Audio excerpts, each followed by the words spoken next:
Tim, can you confirm if you promoted Isaac too? Yes. Pretty much everyone in the attendees. I went down the list, and the panelists should have received a request for upgrade. So Isaac and Juan, if you got the request to be promoted, please accept.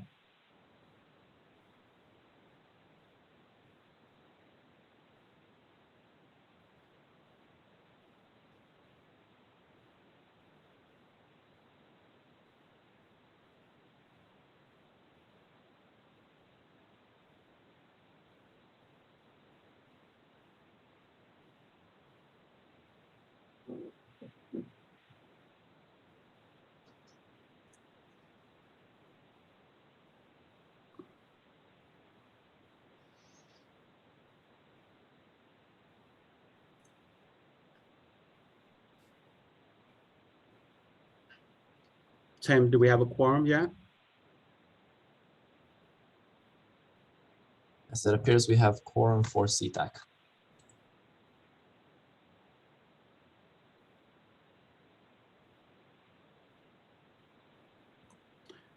We could proceed with starting the meeting since we have a quorum. And then the only thing is that when we go through the meeting minutes, it'll just be approved by CTAC, and then we could request approval at the next future meeting for Centec.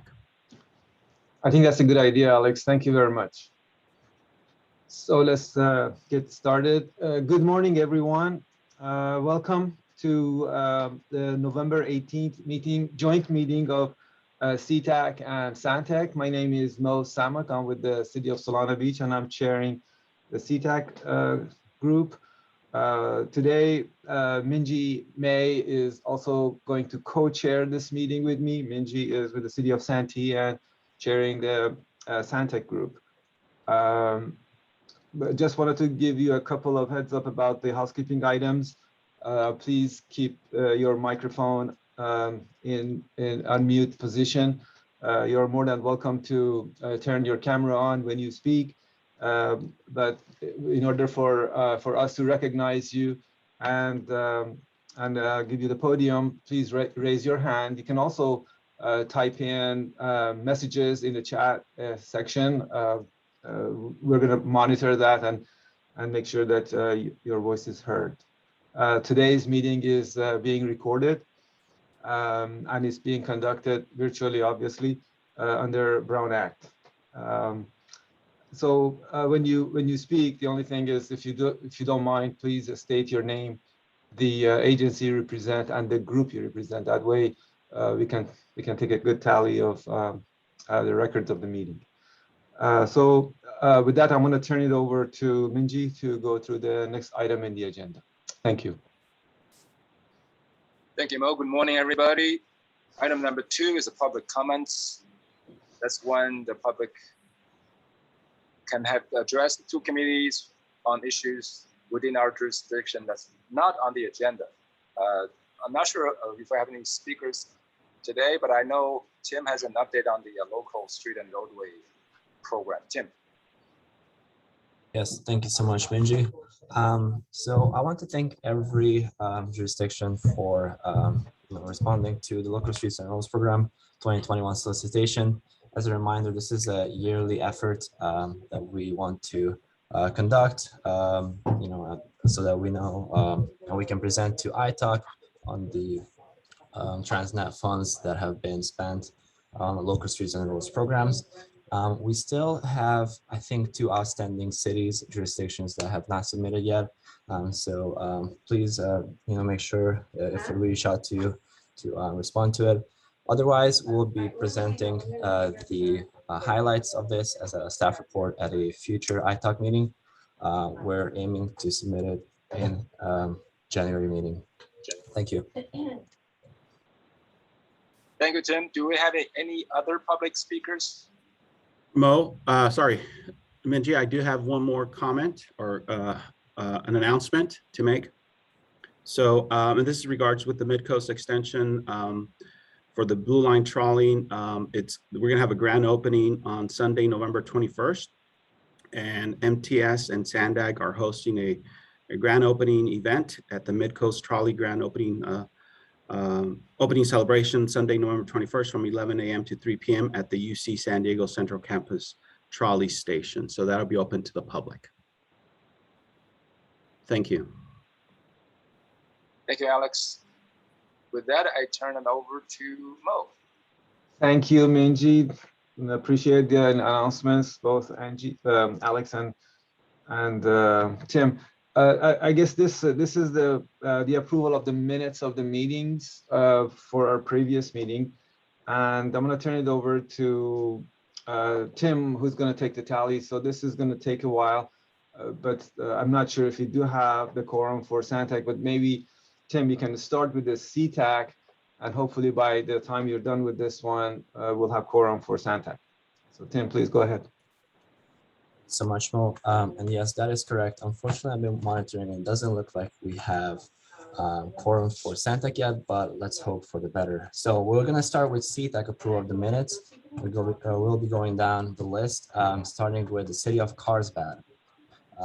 If you can just introduce yourself and provide your votes on the meeting minutes. Thank you. Just Tim, just a point of clarification. Chair Mo, we have to take a first motion, and a second. Motion yes, and a second, yes, please. thank you. I'm sorry about that. So I entertain a motion to move item number 3, approval of the minutes of the meeting for CTAC. Morgan, County of San Diego, second. Thank you. Thank you. Go ahead, Tim. Thank you so much. Okay, so we're starting with city of Carlsbad. Yes, approved. Tom Frank, Transportation Director, City Engineer, and yes, I approve. Thank you. City of Chula Vista.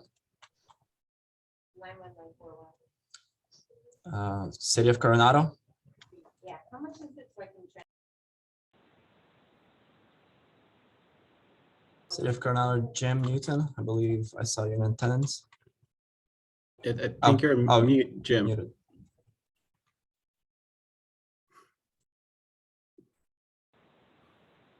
No, we can't hear you. We could thumbs up or thumbs down or abstain. Okay, thank you. Note it, thumbs up, he approves.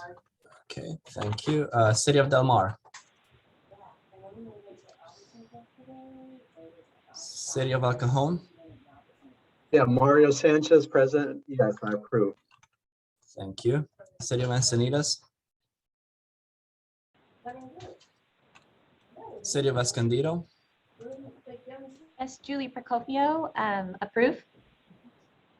Thank you. City of Imperial Beach. Juan Larios, approved.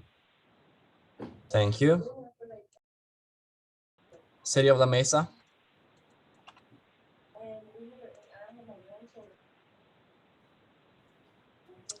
City of Lemon Grove.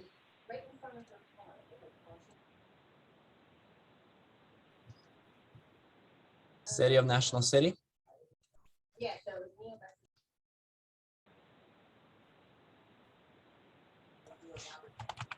Lucas Zapiello, I believe I saw you in attendance for National City. Yes, I'm here. I cannot approve the minutes because I wasn't on attending the previous meeting. Okay. So would you like to abstain? Yes. Thank you. Thank you. City of Oceanside. City of Poway. John Collins, representing the city of Poway, abstain. Thank you. City of San Marcos. Isaac Etchemendy, approved. Thank you. City of Santee. Benjamin City Vicente, approved. Thank you. City of Vista. Matt Atterbury, approved. Thanks so much. City of San Diego. Approved. And Everett. Thank you. City of Solana Beach. Most Samak, CTAC approve. Thank you. County of San Diego, Bill Morgan, County of San Diego, CTAC, approve. thank you. NCTD. And MTS. Okay, so chairs, meeting minutes have been approved and we do have confirmed a quorum for CTAC. Unfortunately, there has not been a change in the Centec quorum. Hey, excuse me, Chair, if I may, Tim and Alex, if it helps, I could represent Carlsbad for Centec. I see no problem with that. Yeah, it'll work, Tom. Just follow up with an email after the meeting if you can, please. Okay. Perfect. And Alex or Tim, don't we need to take the roll call for the Centec?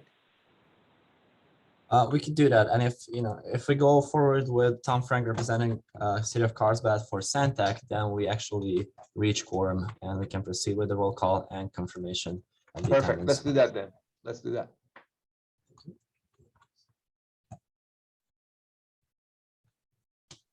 So we'd also need a motion. Okay, I'm sorry. second. So I entertain a motion for approval of the minute for Centec. Is there a first? Aren't you making the motion? So you would be the first. So I second. Okay, that's fine. That's fine. I wasn't quite sure if I could make the first for Centec. Yeah, I think it's good. All right, appreciate it. So we have a first and a second. Please call the roll. Thank you. So starting with City of Carlsbad. Yes. Thank you. City of Chula Vista. Paul Overbauer, City of Chula Vista, approve. Thank you. City of Coronado. Let's try this again. Can you hear me? Yes. Can you, Jim Newton, City of Coronado, approve. Wonderful. Thank you. City of Del Mar. City of El Cajon. Yeah, Mario Sanchez, City of El County, yes, I approve. Thank you. City of Encinitas.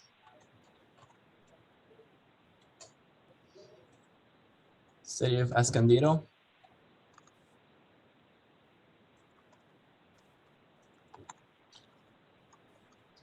City of Imperial Beach.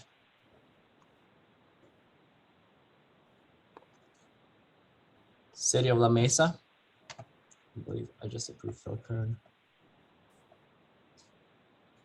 Phil, are you here? And then can you close your? Yes, I'm here. Okay, so this is the approval of Centec meeting minutes. Would you like to approve, abstain, or No worries. I'll abstain. You know how much it'll be. Thank you. City of Lemon Grove.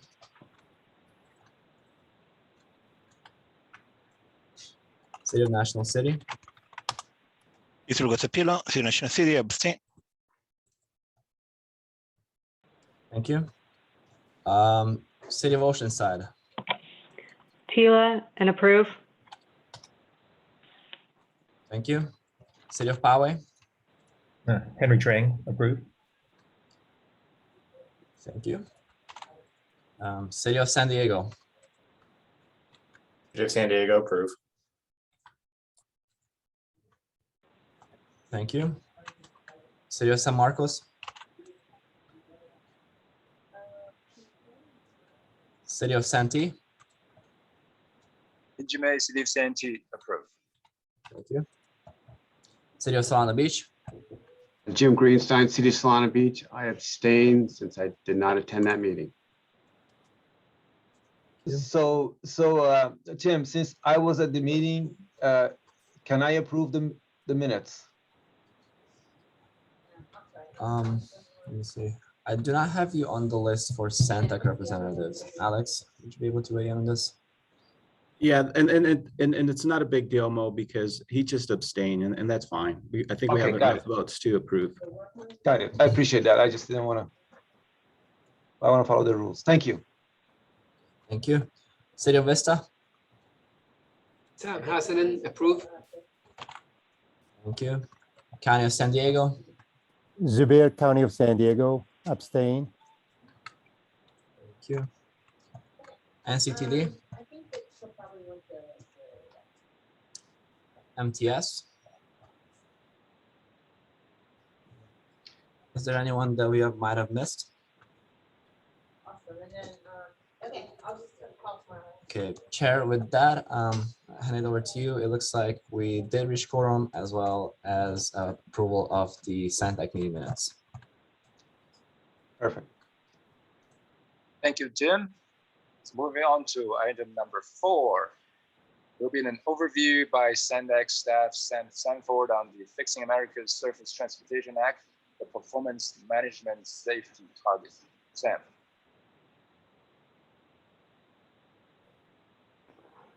Good morning, everyone. Can you hear me and see my screen? Yes. Yes. Wonderful. Thank you for confirming that. Good morning, chairs, CTAC and Centec members. So hopefully this presentation of this item looks familiar to many of you. This is the 5th round of setting safety performance targets for the San Diego region. This is a federal requirement that stemmed from MAP 21, continued on with the FAST Act. So today, back again to set or discuss really calendar year 2022 safety targets. And I'll be co-presenting today with my colleague, Tim Garrett, who will cover some of the data on the coming slides. So in today's presentation, we'll go over a little bit of the process of what it is setting up these targets, what the measures are themselves, the statewide targets that Caltrans has already set, and then look at the data for the San Diego region and statewide data as far as comparison, how our region is doing, and we'll follow that with the next steps and discussion.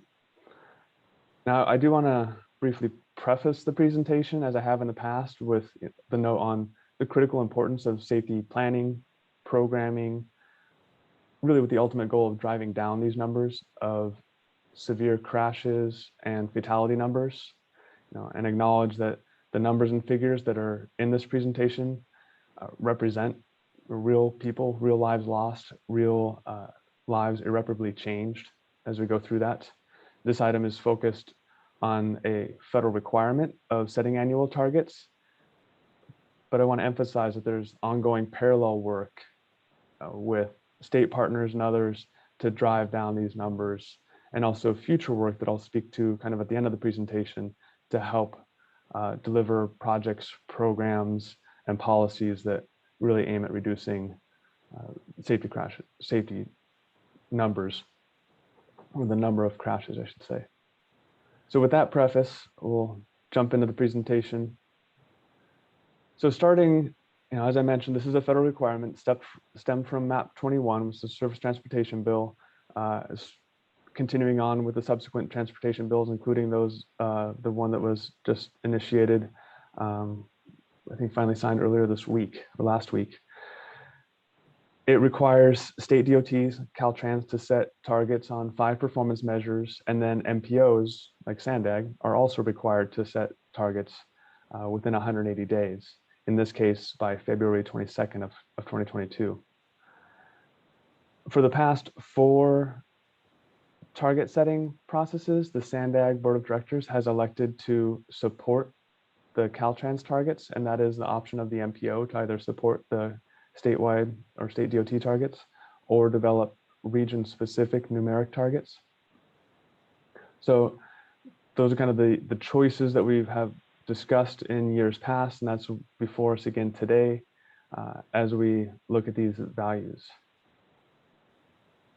So looking at the measures themselves, there are 5 in total, the first one being the number of fatalities, followed by the rate of fatalities by 100 million vehicle miles traveled, then the number of serious injuries, the rate of serious injuries also by 100 million miles traveled.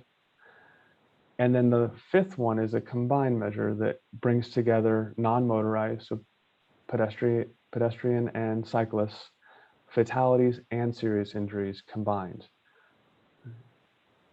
And I should note that these are based on data for crashes on all public roads, regardless of ownership or functional classification.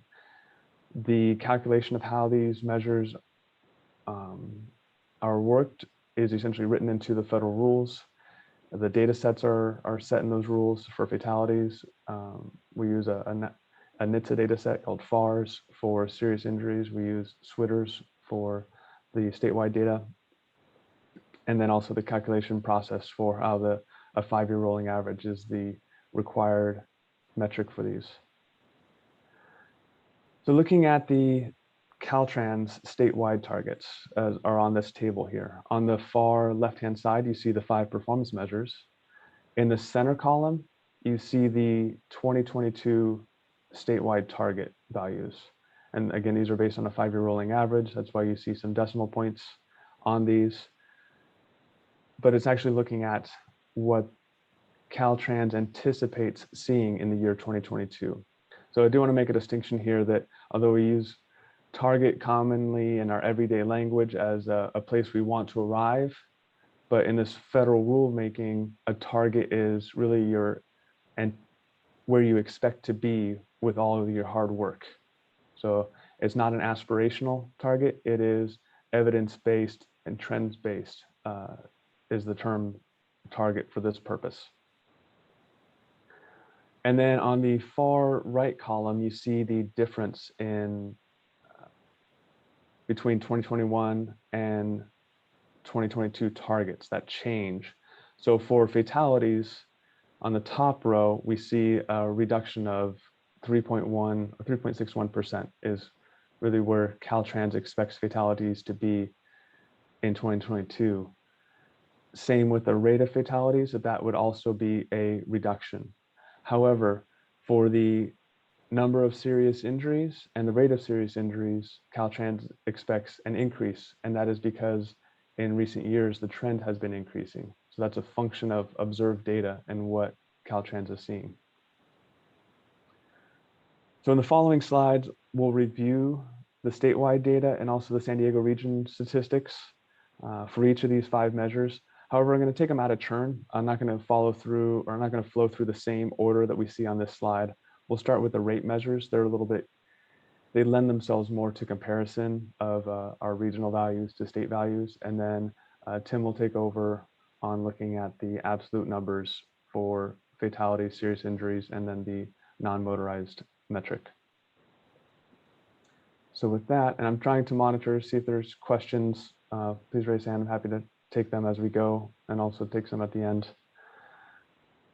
So starting with the fatality rate by VMT, and I'll walk us through kind of the structure of these charts. They are all the same as far as their structure. So first we see in this orange and yellow color, those are going to be San Diego region values.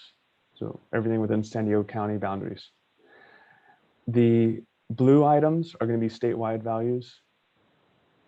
The bars are annual observed data. The lines are 5-year rolling average. And then in the upper right, the pink colors, essentially those are targets. The diamonds are past targets that have been adopted. And then on the furthest right, the pink square is the discussion for today, the 2022 target. So here we have 2011 through 2019 observed data. And one note I want to make is you'll see a gap where there is no data for 2020 or 2021. And that is one of the struggles with setting targets for safety, is that there is a lag of when safety data is available for this kind of analysis. We don't have 2020 or 2021 data yet. So Caltrans has to come up with a methodology, and in this case, they used a trend looking at the most recent years to forecast what they think is going to be happening in 2020 and 2021, and then based on that forecast, also come up with a target. So it's a little bit of into the weeds or challenges of setting these targets, but essentially we have 2 unknown years and then followed by setting a target for the 3rd year. So looking at this chart, we can see that for statewide, fatality rate was increasing, generally speaking, from 2011 to about 2016, where it topped off, and now it has been decreasing in 2017, 18, and 19. Caltrans kind of expects that trend to continue. For the San Diego region, it has fluctuated, but it has consistently been lower than the statewide values. And this is normalized for how much driving occurs in the San Diego region relative to how much driving occurs statewide. So it's a good point of comparison. How our region is doing, it's doing relatively well. Moving to serious injury rates by VMT, and again, the structure of the charts are the exact same. Here we can see that there has been an increase in the blue bars, so the statewide serious injury rate, really from 2014 to 2019. And Caltrans, based on that observed data, believes that, or forecasts that data or those serious injuries will also increase in 2020 and 2021. For the San Diego region, although we're closer to the statewide averages, we're still below them. And our region is doing well in serious injury rate by VMT as well. So now I'm going to turn it over to Tim Garrett to cover the remaining three measures. Tim? Thank you, Sam, and good morning, everyone. So now we're going to look at the absolute numbers for fatalities as a start. So as we can see, the 5-year average for statewide fatalities has been increasing since about 2013, 2014, especially due to higher numbers in 2016 and 17. At the same time, the last 2 years, there has been somewhat of a decrease, 2018 and 2019. And so similar to the fatality rate metric, Caltrans is setting a target for 2022, projecting that decrease over the last 2 years to continue into 2022. San Diego has been fairly consistent, and these graphs with the absolute numbers, it's a little bit harder to tell the difference between San Diego, see how San Diego is doing relative to the state because the absolute numbers are so different. So next slide, please. So on this slide, we can see this is normalized by population, so it's a little bit easier to see how San Diego is doing relative to the state in a different measure. So the dashed line is 8.44% currently. That's San Diego County's population as a proportion of the state's population. And then we can see that the 5-year average of fatalities is in blue, with the more fluctuating numbers, the orange trend. And we can see that San Diego's percentage is underrepresented relative to the state, about 7% right now for fatalities. Next slide, please. For serious injuries and statewide, they have been increasing significantly since a low in 2013. But there is a point to note for the large gap between 2017 and 2018. There was a change in methodology for reporting to include not only serious injuries, but also suspected serious injuries, another data point. So part of that increase is explained by the change. And then there was a more modest increase of 1.66% annually from 2018 to 2019. And that's what Caltrans has decided to use for projecting the targets for 2022. So they expect about that same percentage increase for the next few years. San Diego County serious injuries peaked in 2018 and had a slight decrease in 2019. Next slide, please. And similar to the fatality rate by population, the serious injuries, they're a little bit better than statewide. San Diego County serious injuries are underrepresented. The dashed line is still the 8.44% by population, but the 5-year rolling average for serious injuries is now down to 7.2% of the statewide total. Next slide, please. And then the final federally required measure is non-motorized fatalities and serious injuries as one combined measure. So this includes pedestrians, bicyclists, and new this year, another category, people on personal conveyance. So that would include scooters, skateboards, wheelchairs, and other forms of personal mobility. So the combined number gives a holistic view of vulnerable road users, but because we're combining fatalities and serious injuries, it's a little bit obscured in terms of how the targets are calculated. But similar to the trends we've seen with overall fatalities and serious injuries, fatalities have been decreasing slightly, but serious injuries are up. Combining those and projecting the trends from the last couple of years out to 2022, we see an overall increase as a target that Caltrans is projecting, and you can see that here. Next slide, please. And then San Diego County's numbers have been fairly consistent since 2014, but increases statewide, especially in serious injuries, mean that San Diego County's share have been decreasing. So similar to the other categories, you see that it's still a little bit less than statewide, 7.5% of the total. So now that we've gone through some of the recent data and an explanation of how Caltrans developed the targets statewide, Sam will go through some additional considerations. Thank you, Tim. So normally we don't want to say that we're underrepresented relative to the state, but in safety numbers, this is a good thing. So when we see our region is underrepresented, that's positive as far as how our region is performing in the area of safety. So as far as overview and impacts, and I see some good questions coming in that we'll get to in a minute. So the target setting is required of DOTs and MPOs from Federal Highway Administration. But the assessment of target achievement, which is a function of the rules, is really done at the state level. So Federal Highway Administration will actually review how Caltrans at a statewide level has done relative to their targets. And there is a delay in that review since data availability is delayed. So far, Caltrans has been assessed on 2 different occasions for target set for calendar year 2018 and target set in calendar year 2019. And California did not make what they call significant progress, essentially meeting their target or being better than baseline in 4 out of the 5 measures. What the consequences of that is that the principal federal funding source for safety on transportation is the Highway Safety Improvement Program. Many of these agencies on today's call apply for these funds.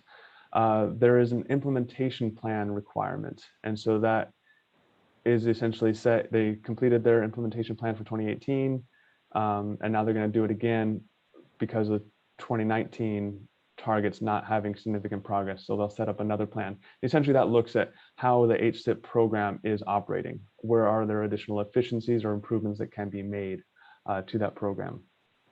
So that's really the key implication. The second is that there's less Hsip funding flexibility, but that's not a flexibility that California has used in the past. So it was not anything that affected our state. So targets and progress on targets are also included in each regional plan. So SANDAG, completed the 2019 federal regional transportation plan. We had a section in there with the targets and progress on them. For the proposed final 2021 regional plan that will be going for adoption in December, also has a section on this. And then also the Regional Transportation Improvement Program, essentially our 5-year version of a CIP, has a section that also demonstrates how that document and the projects within that document support achievement of those targets. So if you or your staff are entering projects into Project Track to enter into the RTIP, some of the questions that you are asked relate to this effort as well. Is it a safety related project? How much of the total project cost are related to safety matters? And that's how we derive that information of how much the RTIP is supporting these targets.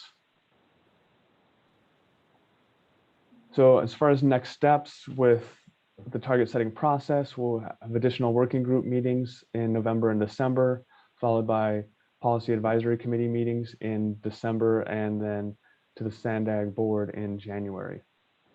Now, when I kicked off the meeting, I also talked about there's other parallel efforts that are ongoing, and then also future efforts to help drive down these numbers.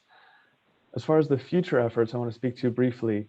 In the proposed final 2021 regional plan, in the implementation actions, there is a Vision Zero section under the policy, programs, and strategies. And that will take shape in future months, but the idea being that that would be an area where additional data analysis could be brought to bear to shed more light on what's going on in our region and other implementation actions that can help with this. One of the questions that came in through the chat was, what other parallel work is ongoing to help with this? The strategic statewide SHSP, Strategic Highway Safety Plan, is essentially the guiding document for Caltrans on safety. And that comes up with challenge areas. And that's been ongoing for several years. They just updated it. Those challenge areas are both statewide and regional, where it finds what collision types or what factors influence crashes at a higher rate in different regions. So for the San Diego region, some of the areas that are overrepresented are aggressive driving, distracted driving. So those are essentially challenge area teams are then developed to come up with strategies to help address those. And this crosses beyond planning and engineering, which are involved, and SANDAG staff attends meetings to help with these, but it also gets into behavioral, education, outreach, those aspects. So it's also a connection with CHP, Office of Traffic Safety, and other divisions as well. So that's one aspect of it that I wanted to address. Another that came up was the question of having a target that reflects an increase. The target for this purpose is what the expected outcome is, not where we want to be. We all understand that we want to get to zero, and even the SHSP has a goal essentially of towards zero fatalities and serious injuries by 2050. However, the target is really what the data is showing us will happen with continuing all the hard work that's going on. And it's really showing that more things need to happen, and maybe some changes need to happen to reverse those curves, the curves that are going in the wrong direction. And so it's really evidence-based, and that was some feedback that Caltrans received from Federal Highways about how to set their targets. The first round or two of target setting, they actually had aspirational targets. They wanted to get down to zero as quickly as possible, and it could just be a linear extrapolation down to 2050, and that would be zero.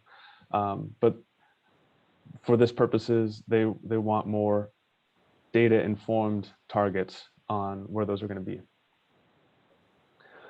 So with that, with the chair's permission, I'd like to jump into the discussion and see what Centec and CTAC members would like to share, questions. Really, the discussion is we have options of either supporting the Caltrans targets or developing regional numeric targets. Staff recommendation is the same as it has been for prior years, is to support the statewide targets, continuing to leverage those connections we have with the SHSP, but with the understanding that with the 2021 regional plan and the Vision Zero implementation strategies that are included in that we hope to be back here next year with a lot more information, more to go on, and be able to have a deeper dive into this. And if it makes sense for us to then discuss those regional targets that are specific to the San Diego region. The logic behind the staff recommendation is that the San Diego region is doing relatively well compared to the state. We are not outstanding or as far as beyond or above the statewide averages in any of the areas. We're doing relatively well compared to the state. So I'll pause there, see if there's additional questions or comments.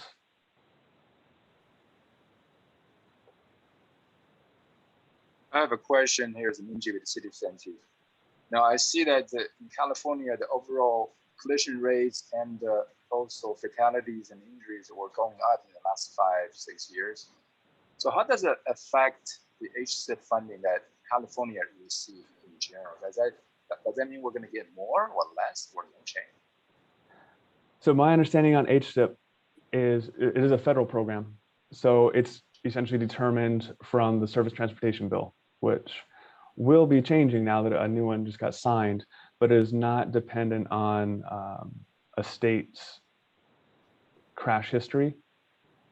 Essentially that apportionment is decided in the transportation bill, and then it's carried out through the life of that bill, those 5 years. Now, Caltrans has also put in more dollars than just the federal Hsip. They brought in California, or essentially state funds also to supplement that, to go beyond what Hsip provides, if that helps. So, thank you.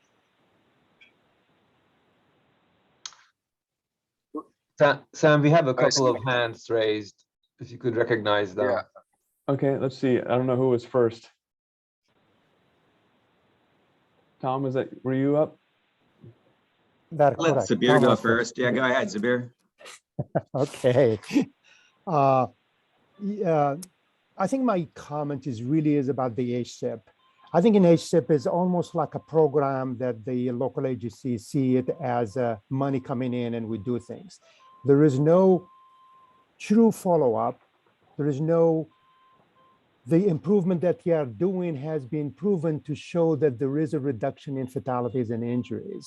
And that's really what needs to be happening. The state or our region needs to have some goals, not for the numbers, but for the improvement of you need to do that are very critical to reduction of the collisions or the fatalities.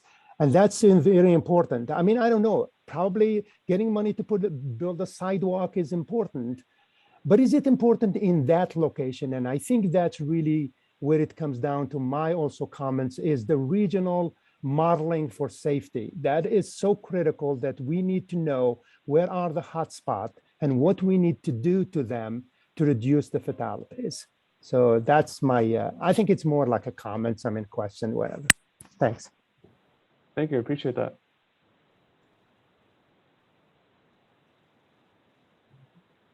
Let's see, Tom, are you still there? Yeah, or are you already... Yeah, thank you. I'm still here. And I included in the chat my overall comments. So thanks for the report, and the information is really interesting and I think valuable. And as we know, and especially as Sandag and Caltrans staff, you guys all of you have been working very vigorously on updating our regional plan. So we really appreciate that. There's a lot of good content in that plan. As I've mentioned in, I think, every North County comprehensive multimodal corridor planning meeting that we've had, I think there's a lot of opportunity to improve all of our objectives that are mentioned in the 5 big moves and the regional plan, and in addition to what we're speaking to here, and that's road safety and multimodal safety issues. And that is to include roundabouts in both policy and in the plan and in the budgeting of the new regional plan. So I'd like to see a specific line item included in the regional plan under the complete corridors segment, and basically follow FHWA's policy and direction to help accelerate the implementation of roundabouts in our county. They're a proven safety measure. They're not traffic control, they're actually intersection control. And they improve the mode for all of the, or they improve the safety and efficiency for all of the modes of travel.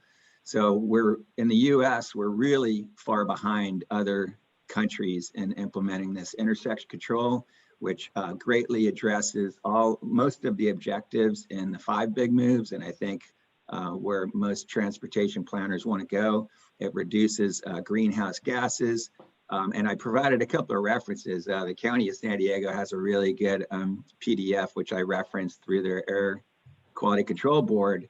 It just states again what FHWA and so many other documents state, 90% reductions in fatalities, 80% plus reduction in overall serious accidents, major reductions in greenhouse gases because you don't have the stop and go. I'm kind of preaching to the choir. I think most of you know the the benefits of roundabouts. And then lastly, overall, they're 30% more efficient than signalized, than the typical signalized intersection. So given all of these tremendous benefits, I just can't believe we're so far behind the curve on implementing this superior intersection control. It doesn't work in every situation, but as mentioned in the California MUTCD, it does recommend actually doing what's called an intersection control evaluation whenever a signal is warranted. And we actually, in the city of Carlsbad, updated our guidelines first. It's, you know, we have a multimodal mobility element. So we updated our guidelines as a part of our sustainable mobility plan. And now we're updating our standards. So I would encourage all of the agencies and specifically Sandag staff and Caltrans staff to take a serious look at this issue, because in my opinion, it's low-hanging fruit, and it's something that we could really make tremendous gains in the short term. So thank you. Thank you, Tom. Yeah, and thank you for bringing up the 12 proven countermeasures, safety countermeasures from Federal Highway Administration. I think Caltrans definitely gets behind those as well, and also where possible, getting those low-cost, high-impact safety countermeasures. You know, Caltrans has really been pushing and has changed in the last just few years on looking more at a systemic approach to safety. They now have a new division focused on safety, so they're really getting on board with many of these changes. So yeah, thank you for the resources.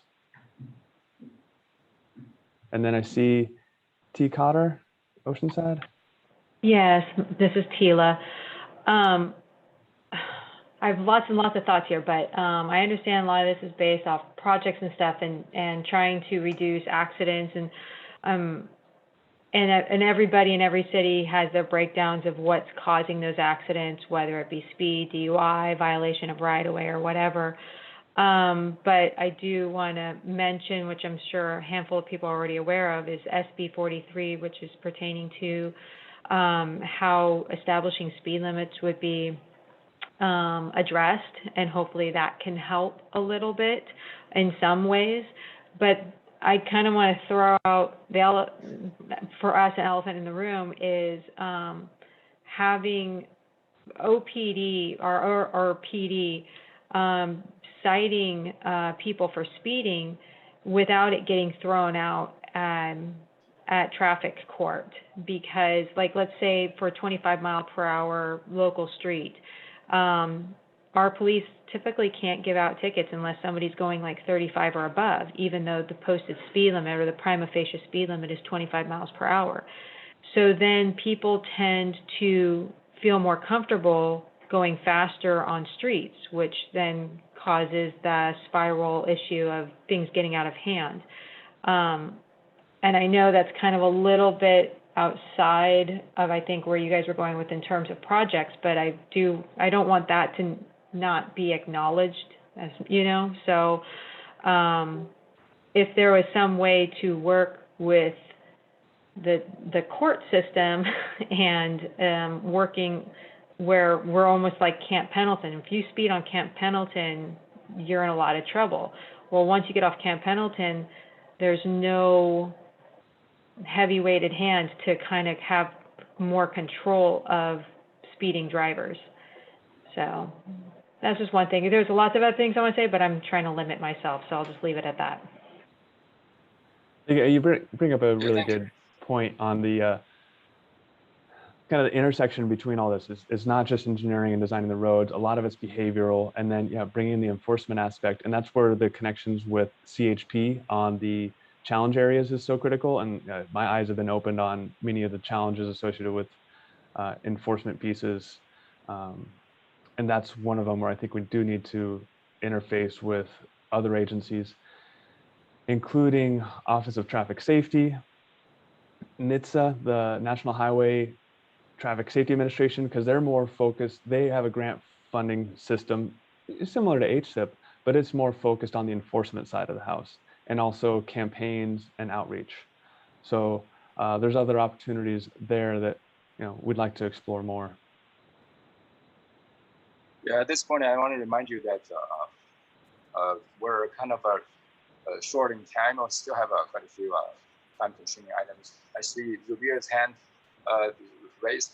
Zubir, you'll be the last one. Please keep it brief if you can. Yeah, thanks. Well, I mean, you brought the subject that is really dear to our heart. It's the safety. This is truly what the traffic engineer exists for, is to make roadways safer. So I'm sorry to take my time, but just a couple comments. What Tom was talking about the roundabout is completely right. But in the first publication of the Federal Highway Guidelines for Building Roundabout in 2000, the first thing they said, the concept has to be bought by the upper management. It's so important.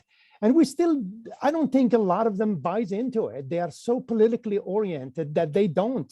They need to fight for it, and they need to have the heart so they can convince the resident that this is a really good thing for them. It's safer. It's okay to drive through it. So that's one. And Tila, I don't know, we need to really make the police department understand that a 25 miles per hour on residential street does not depend on the 85th percentile. It's a state mandated residential street. It has nothing to do with the 85th percentile. So they really should be enforcing 26 or 27 miles per hour and convincing the judge that that's the right thing to do. And now, welcome, it's going down to 20 and 15 miles per hour under the new law. So I just wanted to say that, and thank you very much. Thanks, Minji, for letting me speak. Thank you. Yeah, thank you. And also I want to thank Centec staff, Sam and Tim, for the presentation. And if you have more comments, please, you can contact me directly by email or by phone. And with that, we need to move on to the next item. Thank you. Thank you. Thank you, Minji. Next item is item number 5, transportation performance management overview. I think we had a last minute change in the schedule. Apparently, Grace Mino is not available, but I'm glad you kept the item on the agenda. Alex, can you please provide us an update and as to what your plan is for this item? Yeah, thank you, Mo. And we'll postpone the item, but we'll bring it back in more detail at the December meeting. But just to give, as Mo requested, some context behind this item, and really for some of the members that are new over the last 2 years, as part of the Transnet program, ITOC conducts triennial performance audits, and among some of the items that they cover or try to address, just like any audit report, but specific to the Transnet program, they talk about, they examine the programming process, the financing, capturing, insight on process for oversight of project delivery related processes, elements. And just like any other report, they come back and identify possible deficiencies, improvements, really to ensure that we administer the Transnet funds at SANDAG, but also working with ITOC, really to demonstrate that we're appropriately following the appropriate process to demonstrate good stewards of the public money. But just for context and as an example, one of the recommendations in the 2018 triennial performance audit report, approximately half of those recommendations over, I think it was just over 35 or up to 40 recommendations, really emphasize the whole concept of improving our performance related efforts and really focus on improving how we track, document, and really report on the benefits of our Transnet projects that really meet the spirit of the Transnet Ordinance. In fact, in that same audit report, they recommended a whole concept of developing a performance framework, Chapter 2. Another audit recommendation that was considered, and I can't remember whether it was a 2018 or even before, I think it was a 2012, but it examined, and based on your input at that time, captured by the auditors, revisiting the 70/30 road program expenditure guidelines for local streets and road program. So they've included recommendation, but fast forward, because there are so many recommendations in the past triennial audit reports, and that it involved kind of revisiting our structure from a people, process, and tools, not only for the Transit program, for also that would have an effect of how we carry our business here at the SANDAG. So there's a lot of relationships or dependencies across other departments. So then we hired a consultant to really take a deep dive into those recommendations and really come back and provide us with a roadmap in helping us address those specific recommendations. And the idea here for today was to have a walkthrough of that performance framework report developed by the consultants, but we'll do that next month. And that's essentially the gist of it, just to give you some context. Happy to reach out to us to give you more insight on that, but there's going to be more detailed discussion. But in fact, the next item is really kind of lay the foundation of one of those recommendations, and I don't want to get into the details, but part of Ariana's item for the next item, she's going to speak to a sort of the foundation or some initial actions for the 70-30 discussion that will help us address one of those audit recommendations. That's essentially it. Again, we'll come back to this group in December and provide more detailed information on some of the action items of the roadmap to address those audit recommendations, but I'm happy to answer any questions. Are there any questions for Alex? Hearing none. Minji, please, next item. Thank you, Mel. The next item, we'll get an overview on the Transnet extension ordinance for any potential upcoming amendments. And that'll be done by Ariana of the Centec staff. Ariana, go ahead, please. Thank you, Minji. Good to see you. Okay, great. So good morning. So today's item is an overview of potential ordinance amendments. And we're here to solicit your feedback on proposed ordinance changes to maintain consistency with the regional plan and also to address various audit recommendations that will help make enhancements to the Transnet program in the public's best interest, as Alex mentioned. To move forward as quickly as possible in anticipation of the regional plan being adopted in December, we anticipate coming back to you and other policy advisory committees with markups proposed following adoption of the regional plan. There's a lot to cover under this item, and I'll try to go through it quickly to give you time for discussion. So if we're ready, let's go ahead and start. If we can go ahead and thank you. So there's three main documents that we are going to be referring back to throughout today's presentation, and those include the ordinance itself, which requires that projects proposed to be funded with revenues under Transnet have to be consistent with the latest regional plan. We also have the 10-year comprehensive program review, and that calls for an evaluation of the Transnet program every 10 years. The program was approved based on a 2004 perspective, as you know, so this is an opportunity to help ensure continued benefits to the region's taxpayers for each subsequent next 10 years of the program. And then there's the ordinance requirement for the ITOC to conduct triennial performance audits to provide an increased level of accountability and improvements to the efficiency of the program. And these performance audits help ensure that voter mandates are carried out and help improve the financial integrity and performance of the program. And while the performance auditors have recognized in their audit findings that Centec and partner agencies have been doing a good job implementing the ordinance, they've also identified areas for improvement. And toward that end, we've gathered the various lessons learned over the years, and we continue striving to meet the public's needs and address feedback received, which is also why we are here today. Next slide, please. So we've listed draft concepts for potential ordinance amendments for you as part of this presentation. And we're going to be going over each of these throughout our presentation for you today. Next slide, please. I wanted to spend just a little bit of time covering the Transnet flow of funds chart as a friendly reminder of the various funding pots and the related percentages for each. Transnet collects 0.5% sales tax for transportation improvements in the region.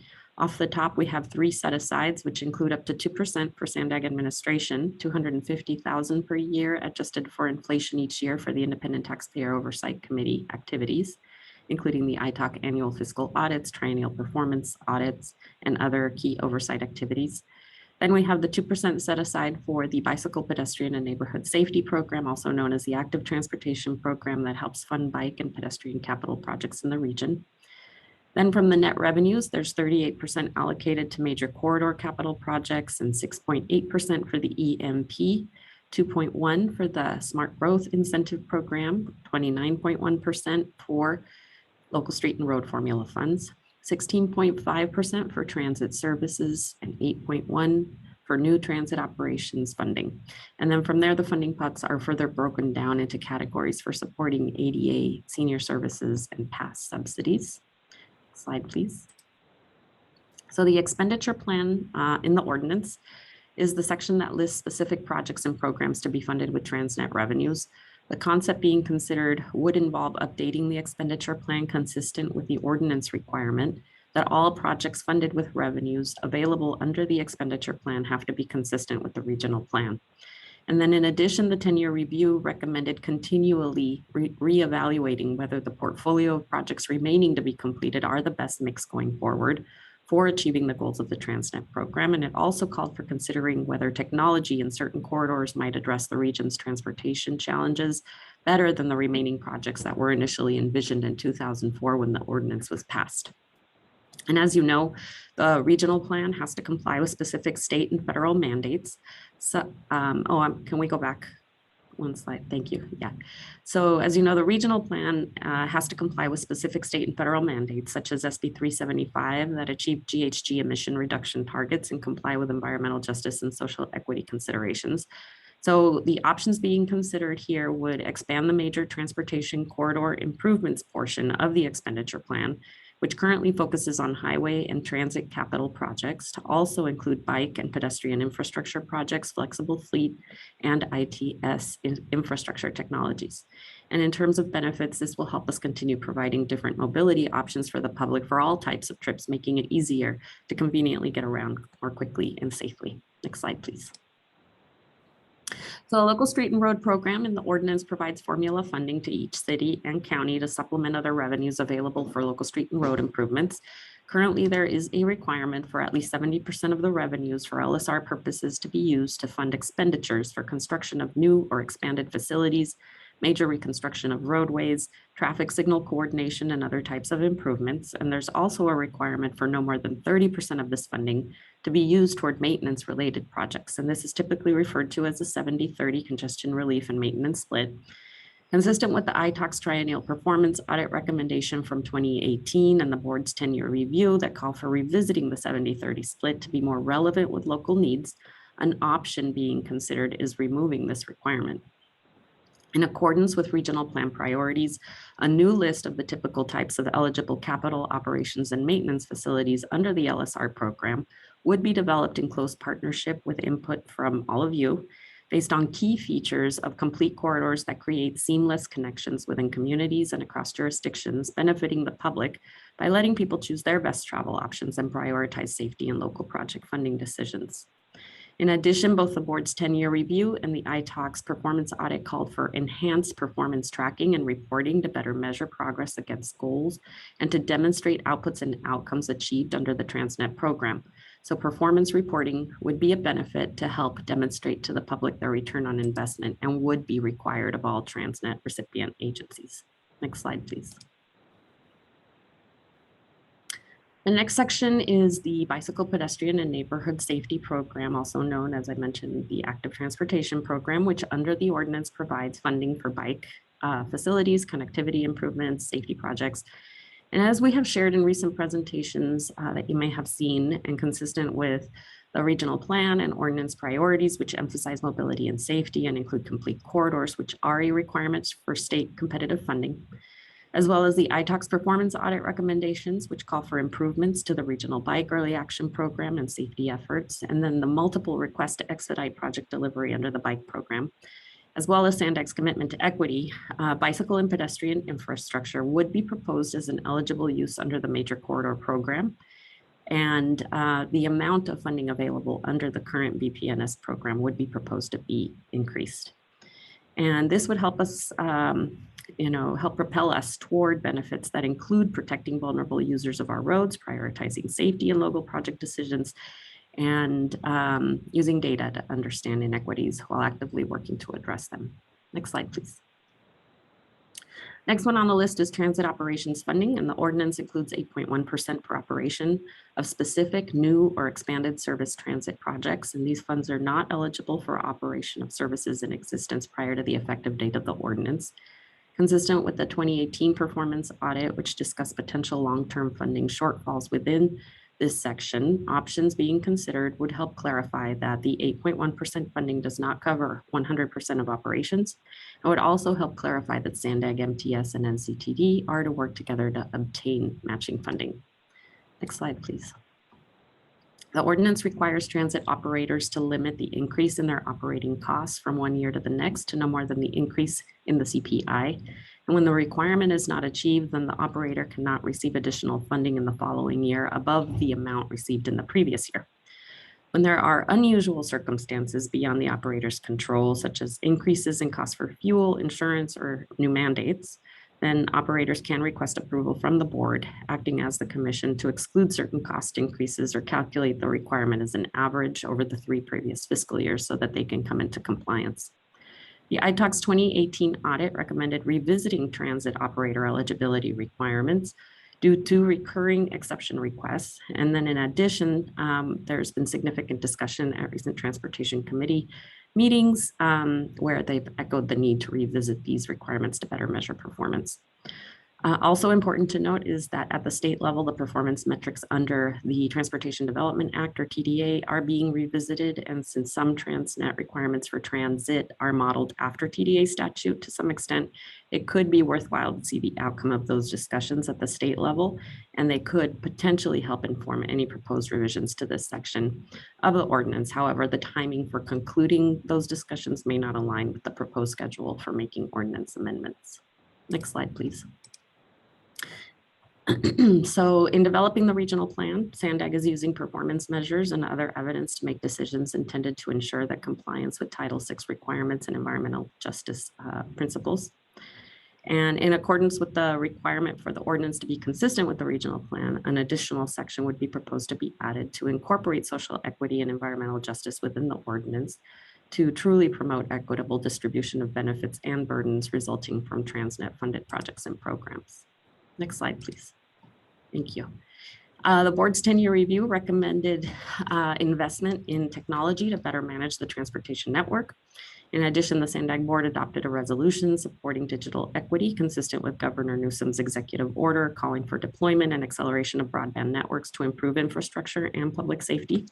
And in accordance with the requirement for the ordinance to be consistent with the regional plan, the change proposed would require that all new or major reconstruction projects funded with Transnet integrate digital communications infrastructure where needed.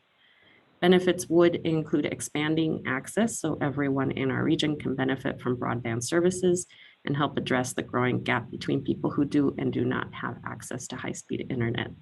Next slide, please. The 2018 performance audit called for SANDAG to establish a comprehensive performance framework to better measure progress against ordinance goals.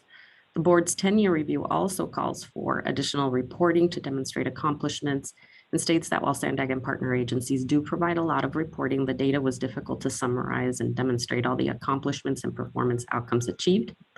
In addition, the SANDAG Plan of Excellence, which was a comprehensive response to requirements and recommendations SANDAG committed to undertake to strengthen the organization through increased transparency and accountability, considered improvements to data analysis, including tracking Transnet accomplishments.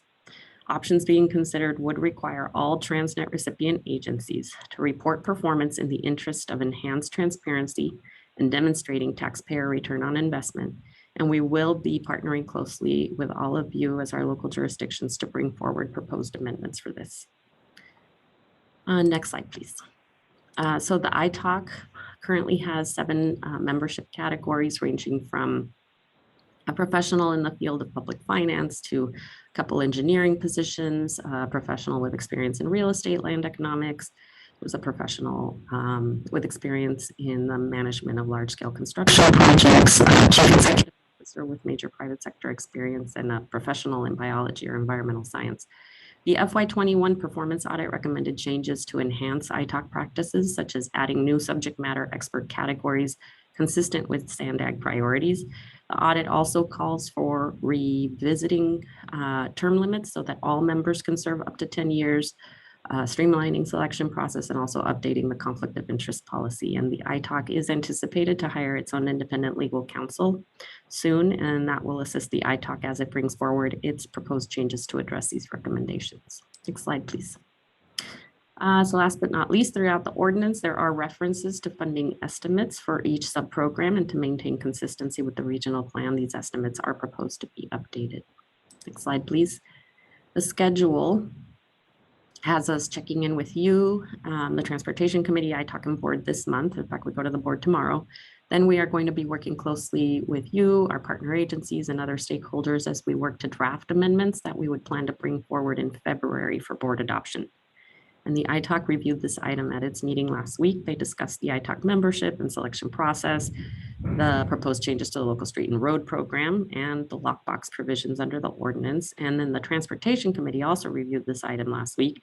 They discussed transit operator eligibility, performance, and funding, how changes made to one sub-program could impact funding available for other sub-programs within the ordinance, a request from the City of Coronado regarding the SR 75-282 funding, was also discussed, bicycle and pedestrian funding and expanding the definition of major corridors to include bike ped and other projects, as well as incorporating social equity as a provision within the ordinance. All of those were discussed at TC last week. So with that, I am happy to try to help answer questions. Thank you.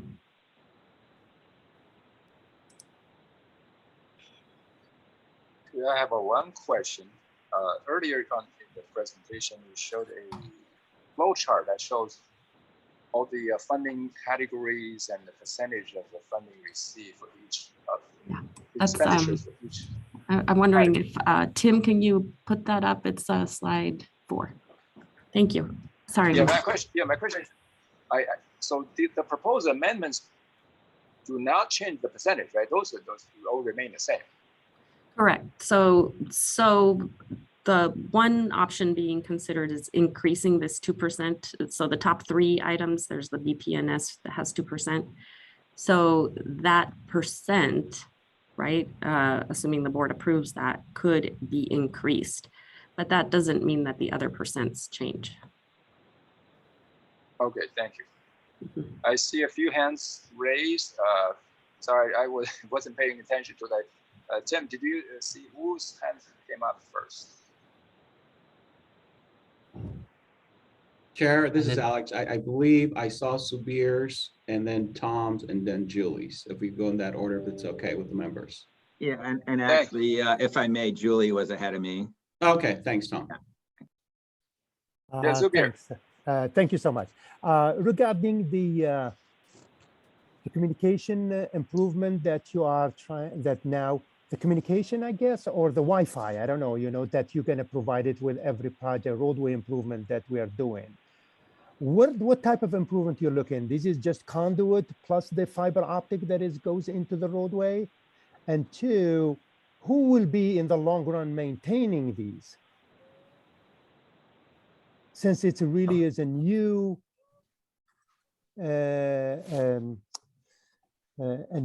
item to us in the public works sector, getting into this Wi-Fi, I mean, I don't know. I think you just used a different word, trying to get communication or the cellulars to the communities that are. Is that what you were referring to? I think it's slide number 6 or something.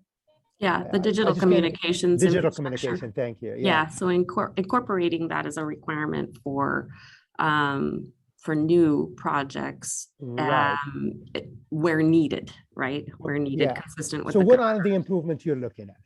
What do you? Yeah. So there, I'm going to ask either Antoinette or Alex. Yeah. I don't know if Antoinette's online, but really the context here, Subir, is that what we recognized during the COVID conditions, because a lot of folks were working remotely, and then also, and this is really the context here, Subir, but also, it really affected our low income or sort of communities where they really don't have any other option. So as a regional agency, and also Ariana alluded to the governor's directive, we need to do a better job as in the public works to, where appropriate, if we could include enhancements to the digital infrastructure and then I get it, you might be getting down the road, whether it's Wi-Fi or fiber, but we have a team right now that is really working on a strategic plan that'll work on those details. But the idea is put that as a key component, just like ITS, right? Even for not even just closing the digital gap, we need communications for ITS infrastructure. And we just needed to put that and also include that again as appropriate. Yeah. So it's almost like the old call boxes. You have a regional agency that take care of them for something that is happening within the public right of way.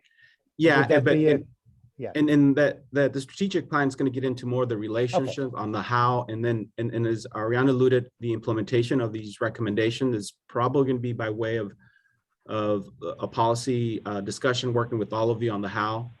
And then there's so many ways that we could work together. I know, for example, we had a discussion about, I think 2 weeks ago with City of Oceanside. How do we leverage best practices to really kind of get us to and improve our digital communications? Thank you. Thank you, Zabir. Julie. Yes, thank you so much, Ariana. I appreciate the presentation. I had a question with respect to, I heard you say that that ITALC is going to be looking at the expenditure plan and making a determination as to if it's the best mix of projects to achieve the goals established and approved by the voters. I'm wondering, what does that process look like? How are they going to determine that this is the best mix of projects? Is there going to be some kind of cost benefit analysis? And what's the timing for that to be completed? Yeah, so in terms of the expenditure plan, the ordinance calls for consistency with the regional plan. So to the extent there's projects that are proposed to be funded by Transnet, those have to be consistent with what's in the regional plan.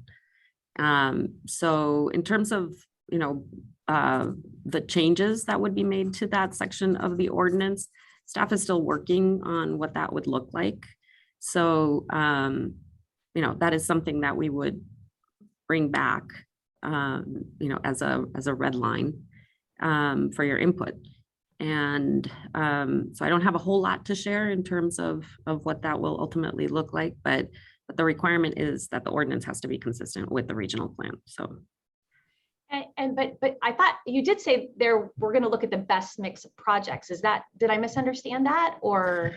So the 10-year review and the performance audit said, revisit the expenditure plan to ensure that it's the best mix of projects going forward with, and consistent with today's needs, right? Because the ordinance was put together back in 2004. So things have changed. We have new technology. There's different types of,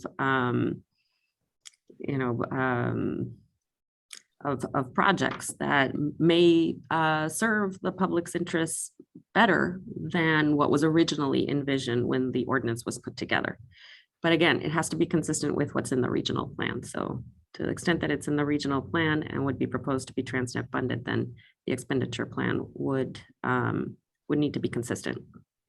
Okay, and when you come back to CTAC with more details, will you provide us with some background or information as to how you decided to include these specific projects into the expenditure plan? I mean, I think of it as kind of like maybe an early action type plan, because we know we only have a certain amount of money left in the current Transnet. Will you give us some background as to how those were selected and give us the opportunity to have some input on how those were evaluated?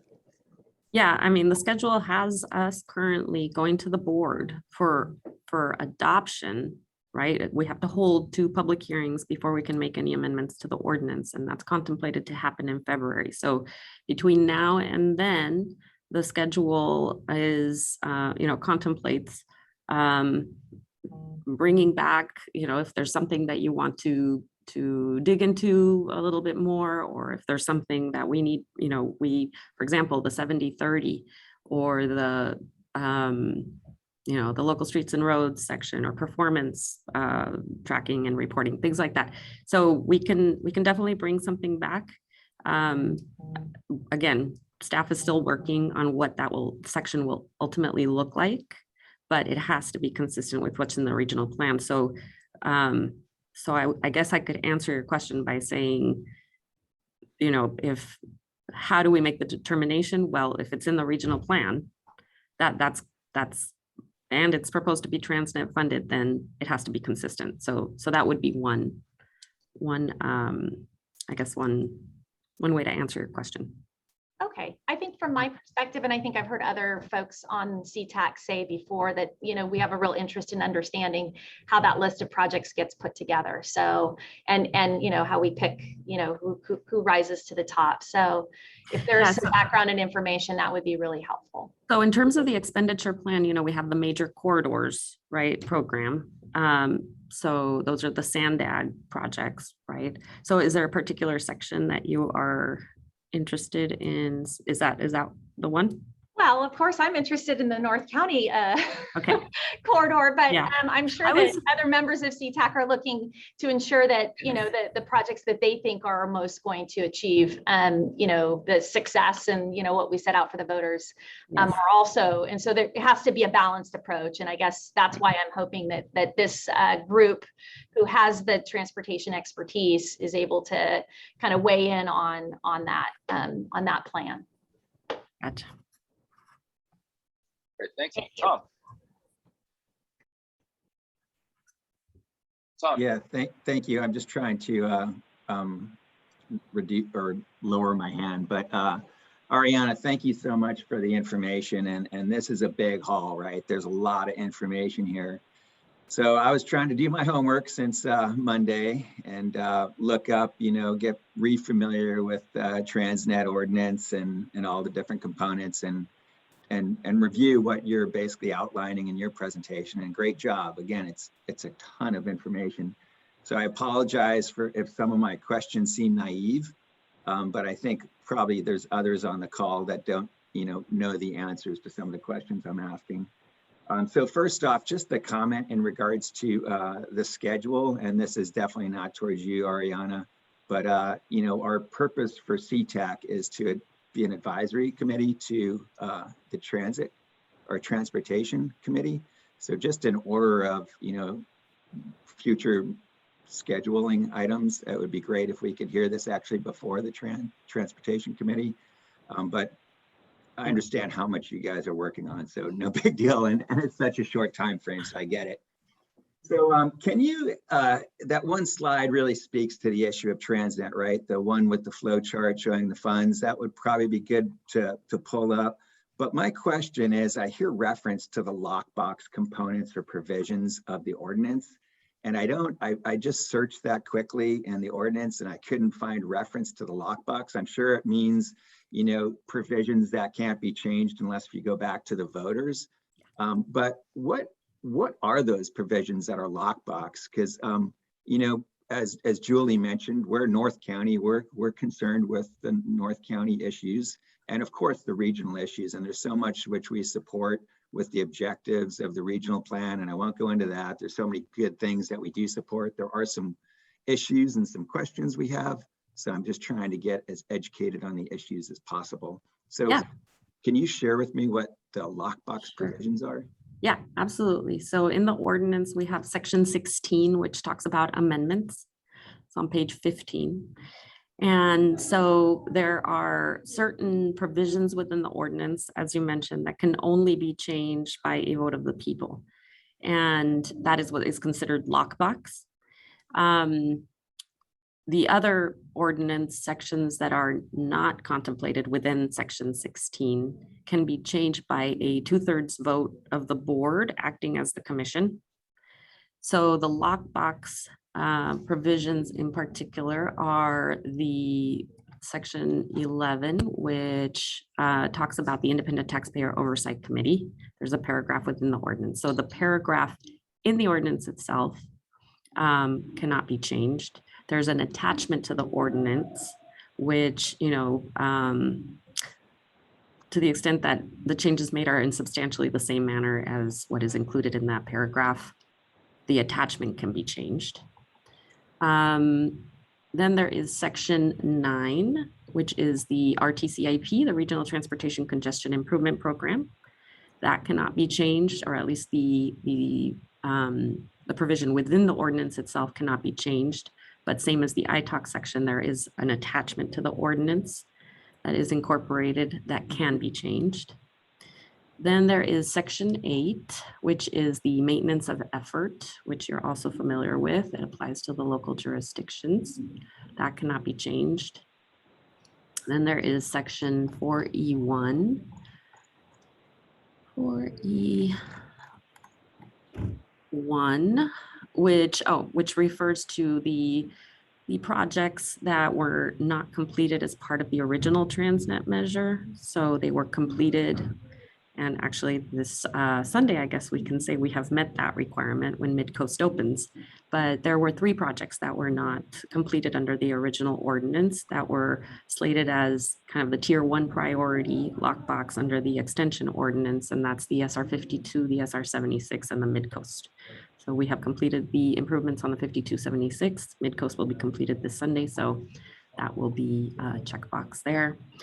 Section 3 is another lockbox provision, and that just refers to the imposition of the transactions and use tax itself.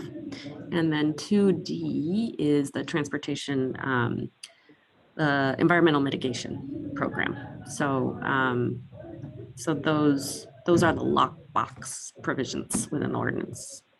Great. Well, I greatly appreciate you explaining that. So that's a lot that then can be voted on by the board of directors. That's pretty interesting. So just some other big picture questions is I know this is going to the board of directors for a vote on December 10th. What happens to this process? Sorry. Yeah, what's going to the vote on December 10th is the regional plan, the 2021 regional plan. Yeah. Yeah, Okay. excuse me. I'm sorry if I misspoke. So yeah, the regional plan is going to vote on or going to the board of directors for December 10th. So what happens with this process if the plan is not approved on December 10th? And just a follow-on question, even more relevant, I think, is what impact would you have in this process if the Transnet extension of half cent sales tax isn't approved in 2022? Would you still be going forward with these amendments or proposed amendments? I'm sure if the plan is not approved, there'd be significant changes, right? But would you still be going forward with a proposed amendment change? Well, that's a very good question. I mean, you know, there are some amendments that are being proposed for the ordinance that are not stemming necessarily from the regional plan, but from the performance audits, right? Mm-hmm. So we've had that instance before where we've amended the ordinance to, you know, make changes to stagger the term limits for ITAC members, for example. That came out of a performance audit. So to the extent that there are performance audit recommendations and the board still wants to proceed with those, then we would. It's my understanding, you know, I mean, the regional plan, I get that. I mean, it needs to be, you know, it's anticipated that that the board would, you know, approve because, well, the thing is, if the board does not approve the regional plan, right, we stand to lose funding, right? We will not be able to move forward with any projects. So, so, you know, then we may need to revisit, but I don't know if that helps answer your question, but. I think, is there any relevance whether or not the Transnet half cent increase would happen in 2022? Is there any change? So are you talking about the citizens initiative for? No, I'm just talking about if there is no citizens initiative. Oh, yeah, I'm not in a position to answer any of that, yeah. All right, and then more specifically then, I think I know the answer to this, but if you could put back up the outline of how the Transnet funding flow goes. Yeah, I don't know if Tim, are you able to pull it up? And specifically just on the local streets and roadways section with the 29% that us local agencies are very interested in. Mm-hmm. Just to clarify, that could be open to a change if elected by the board. Is that correct? That's right. The 70-30 split, if that's what you're referring to, that well, could not even the 70-30 split on the maintenance, but the overall percentage that goes to the different. Yeah, let me Yeah, so the percentages that go to each pot are not proposed to be changed with the exception of the bike ped, the off the Right, top. at this time, but could they be changed if the board They elected could. to? They could, yes. So Well, to besides the what you extent they're call not lockbox, this whole thing is pretty much wide open for amendment. right, to the extent that it's not lockbox, then it could be. Mhm. Okay, yeah, that's very interesting. Okay, and I'll hold my last question and let someone else go, but I do have a follow-up comment or question. Thank you. Yeah, before we continue our discussion, I know we're running out of time. Alex and Tim, I know sometime we have to terminate at 11 because there are other meetings coming up. It's really hard for me to, it's really hard for me to hear. Thank you. Yeah. Yeah, so I know we're running out of time. So Alex, if we get to 11, do we have the flexibility to go over a few minutes today, or we have to terminate by that time? And maybe let's assure the committee that my item is going to be more of a general update, and we heard you guys from the last meeting, so there's not going to be major discussions, but rather give you an update on where we're at. But I think from a structural perspective, we're good. So it'll just take me 5 minutes. But I think the discussion here is valuable because we want to make sure that Ariana gets enough input so when she comes back. Okay, yeah, go ahead, Zubir. Thank you, Minji. I just want to bring, I guess I was here in San Diego when the first Transnet as a voter voted for it, and also the extension in 2006 or whatever. So when you open the Transnet ordinance, the voting ballot that came to us, you all can see it. The first thing is the expenditure on the freeway improvement due to congestion. And that was the big thing at that time, is the congestion that was going on the freeways. And I think maybe now we're moving a little bit away from that and we need some adjustment to it. I understand it. But moving from these four main items, and you can see the transit is the fourth one. So, and I can guarantee you probably 90% of the voters looked at only the ballot, this one here is, to vote on it. So it really is important to Centec to realize that this is the intent of the voters. I understand what you can change and you can't change in the ordinance, but the voters, when they went there and says, yes, it's okay, you can tax us 0.5 cent in sales tax, this is what we want to see at that time. So to me, these four items are fundamentals into the voter's mind. And if you want to change them, you really owe it to the citizen of San Diego to go back and ask them for vote. Now, there is a tweeting and there is the safety today and all that stuff. I understand that, but dramatically changing it wouldn't be something that truly the voters would probably agree with. Thank you. Okay, I don't see any more hands. Also, we're kind of running out of time. Thank you, Ariana, for the presentation. We'll move on to the next item. Thank you. Mo. Thank you, Minji. Thank you, Ariana. Next item, it's a continuation of our previous discussion regarding the restructuring of the working group. And as Alex mentioned, I think we would like for Alex to give us an update. I don't think it's going to take a long time, but Alex, please. Yeah, thank you, Mo. So this is really an update of the previous item. And bottom line, we heard you guys. I think our intent, the way we put something together last time from a structural perspective, was trying to walk a fine line between providing flexibility on the items that we bring, but also at the same time provide all of you with the flexibility of any items that we want to bring. So we try to move move in that direction, but we heard you guys. So what we're doing now, we took your input but again, at the same time, we were the first one off the chute, I would say, in terms of kind of having this restructuring discussion with all the working groups. But now that we have your input, but also we took this back to our internal discussions.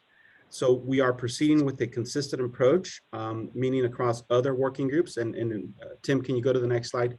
Essentially, and based on your input at that time, again, we heard you loud and clear, and we're working across the agency to put forward a structure.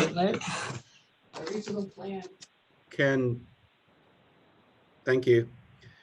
So we're putting together a structure across the agency that address your concerns. So what you can see here, for example, based on your input, We're trying to ensure consistency, not just with this working group that we're proposing, but also with other working groups. But the way this will lay out is that we would, the working group would be Brown Act committee or working group that supports staff, and then also be voting to provide insight and recommendations to for decision-making process to the PACs.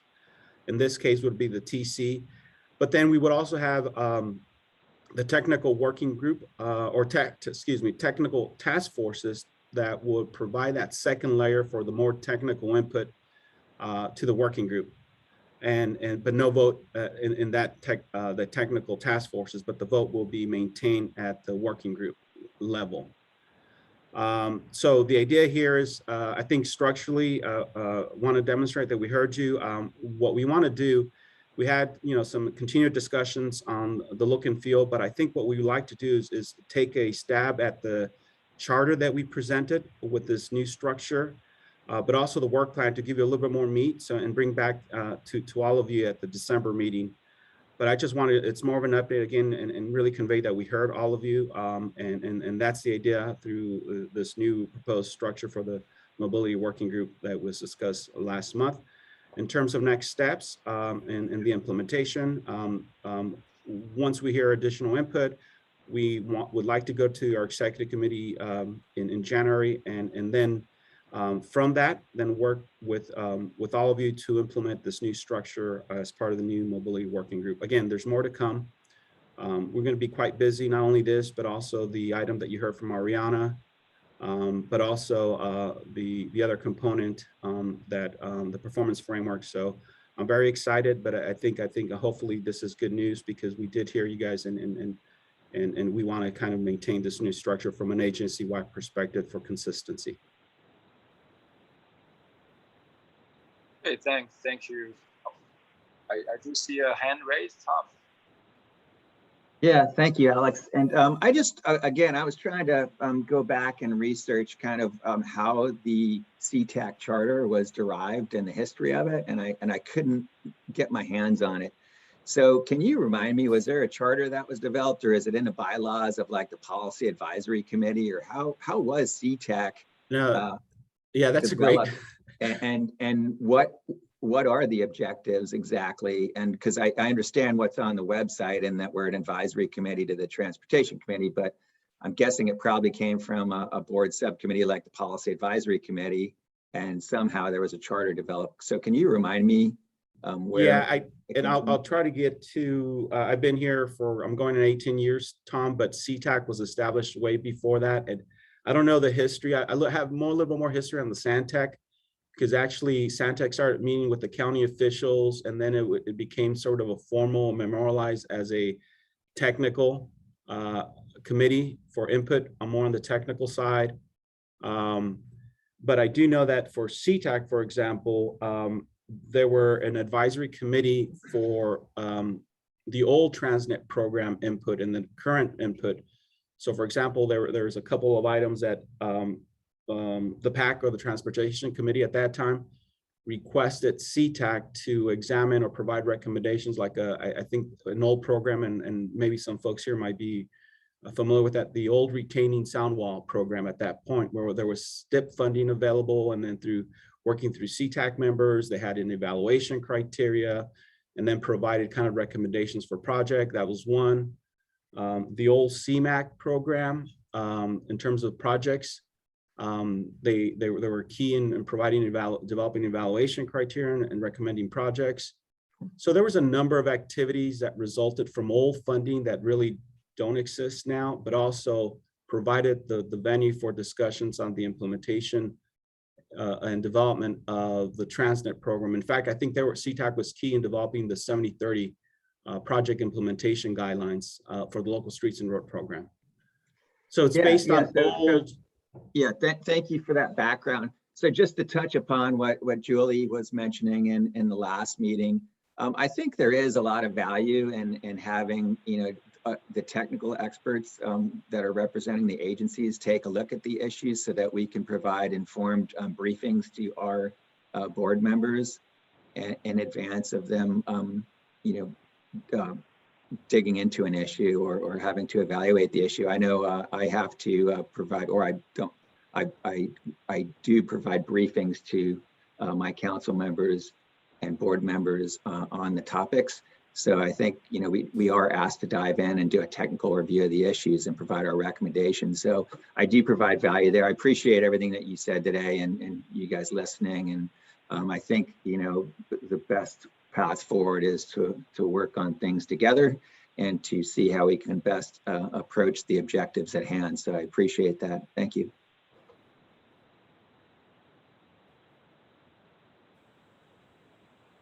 Thank you, Tom. Zubair? Yeah, thanks, Mo.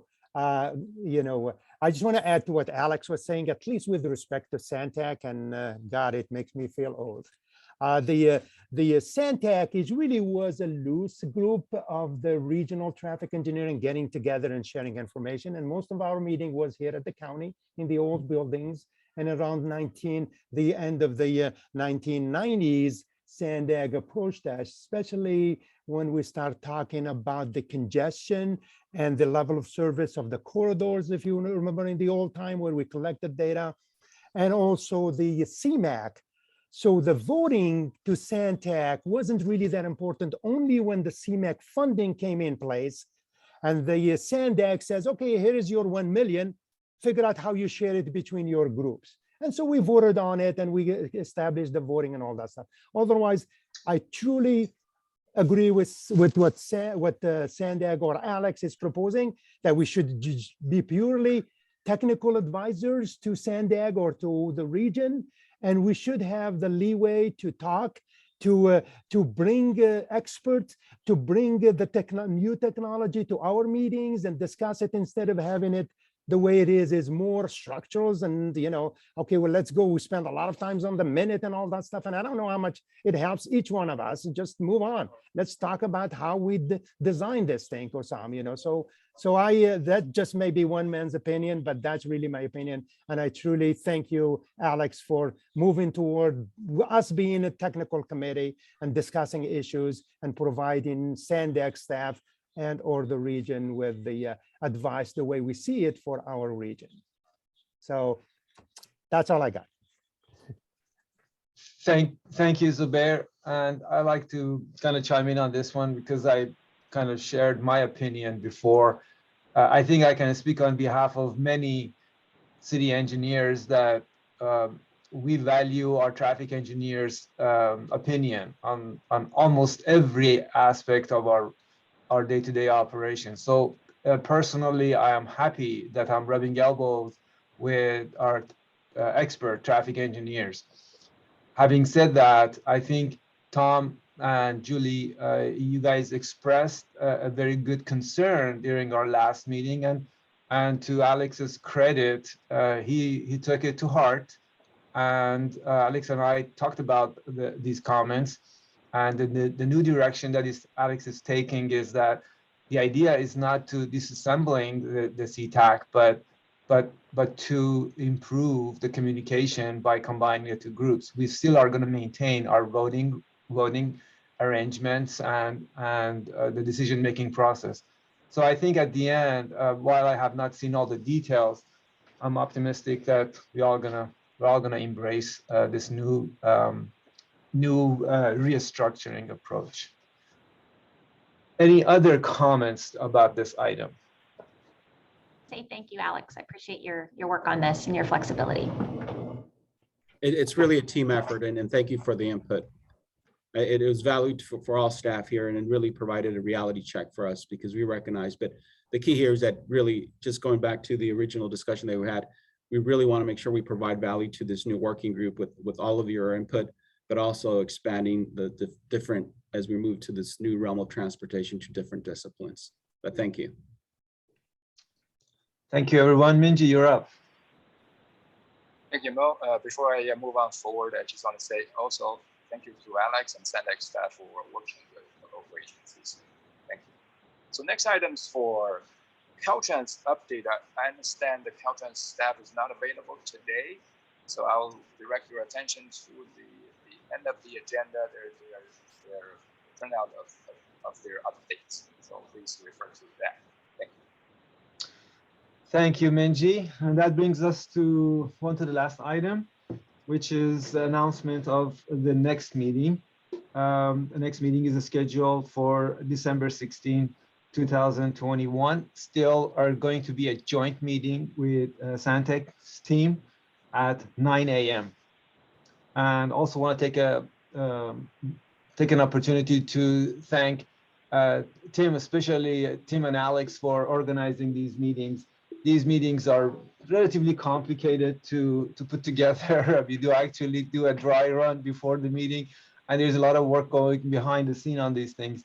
And Sandak's team are doing an excellent job of organizing it and putting us all in a good shape. So with that, I think we're ready to close. Minji, you want to close, please? Thank you, Mel. Yeah, I want to say I would share the same feeling as well. The meeting well run, and all the preparation work that went into the meeting. So yeah, without if there's no other questions, or this meeting is adjourned. I'll see you all next time. Thank you. Hey Mo, this isn't a formal action, but I would love to see your face. So next time, hopefully I get to see it in person, but hopefully I'll share your video at some point because we met. There you go. I miss seeing you. There you go. Okay, thank you. I appreciate that. I'll take that into consideration next time. And